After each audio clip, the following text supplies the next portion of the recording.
What I've got here is the bare Fedoratron Pulsator. This uses self-blinking LEDs to drive other LEDs. So you'll see how that applies in this case in a little bit. What I'm doing right now is just kind of test fitting it into a few places. I'm going to need 2 of them because I need some variety going on.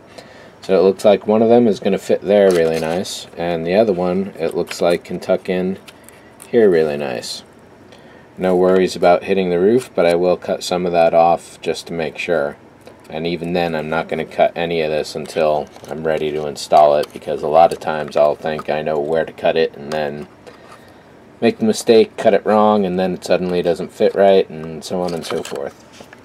So we got 4 steady LEDs going in here, red, yellow, green, and probably a cool white for the general alarm sign that's back there.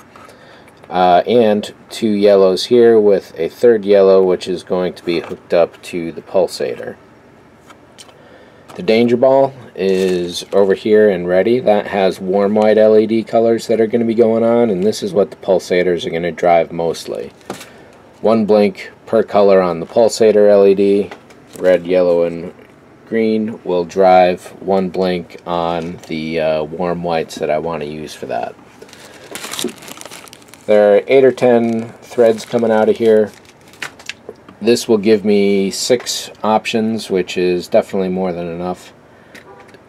And what I need to be doing now is getting some soldering doing.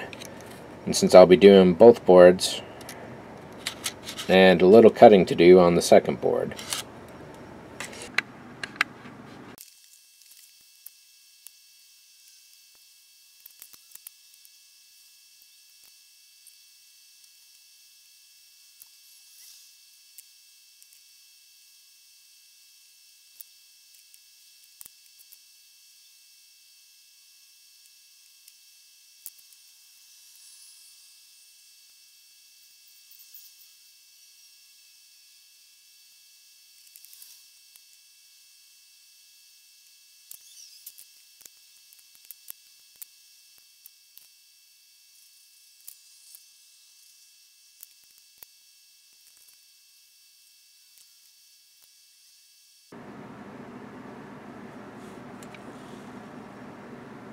So what appears to have happened is that running this at 12 volts has completely fried the LEDs.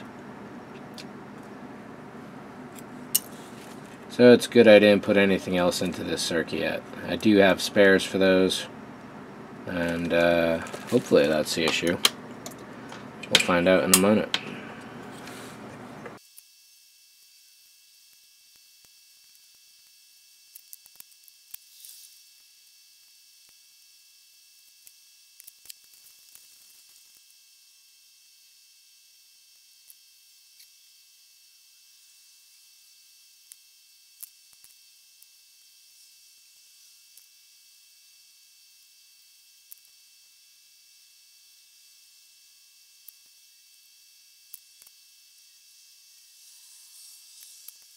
So now, running at 9 volts, let's see how this does.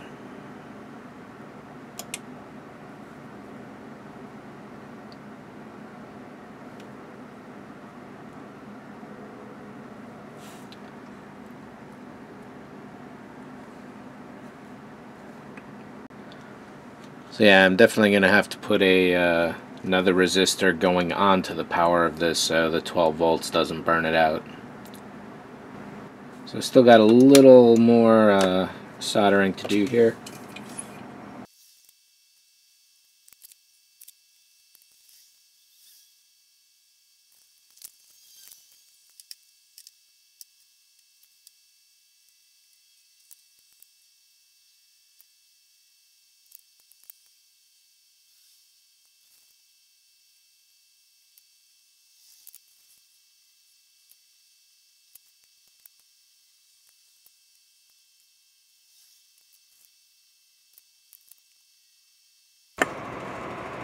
And so here is the result. Probably 30-40 minutes of soldering, many mistakes made, changes fixed, problems fixed. Right now the 2 solid white LEDs up here are not on because I'm only running at 4.5 volts instead of the recommended 9. Do not run this board at over 9 volts. 12 volts will kill it in a few minutes. Do not do it. It won't kill the resistors, it will kill the LEDs. Let's take this up to 5, 6, 7, 8, and 9 volts. So much different effect at this point. Much more of a flickering effect going on, though when the 3 LEDs do sync up, it does turn into a blinking effect on the LED.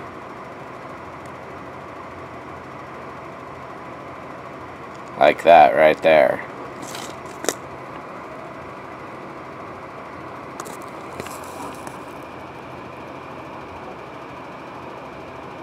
So you can see that they cycle in one direction, then they sync, then they counter, and then they cycle in the other direction, and so on.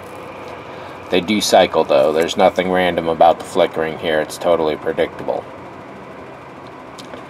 If you need normal steady LEDs to help balance that out and you don't have them from another source, then that's certainly a nice little option to power them that way. This one of these LEDs with perhaps 2 regulars would look pretty good. And that's what I'll be doing on the computer wall there. However, I have an even crazier trick that may make this more random. We'll see when I get to it. I'll tell you more later. As to how it was definitely done dangerously and poorly. So this entire top row, you can see how sloppy that is. That's because none of the copper trace exists anymore. Pulling up the 3 dead LEDs the first time, I destroyed all of that. Then basically wherever you see a sludge of solder, basically what's happened is that contact has either ripped up or become so degraded that I needed to make sure that everything was going where it needed to. Definitely delicate stuff, and I ain't the delicate type, unfortunately, for this. However, it works, and let's see if I can get this other one going relatively quickly.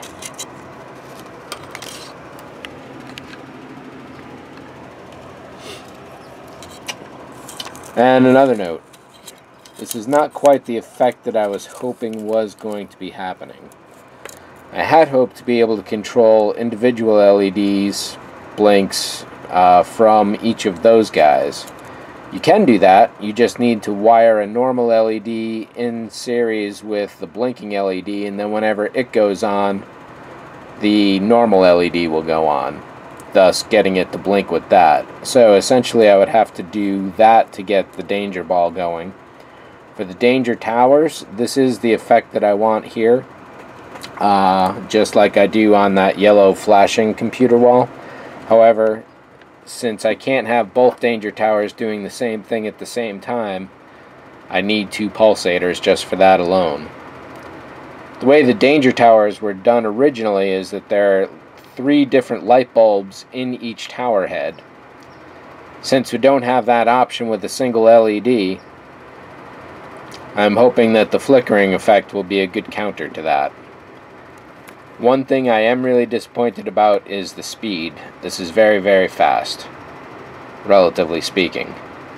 If I could slow it down just like half a second, quarter second, anything in there, that would definitely make it a little easier for the scale. So as to the danger ball individual LEDs, I'll be wiring up a warm white with each one of these guys and each one on the second pulsator, and then feeding fibers to each one of those. And now, on to the next board.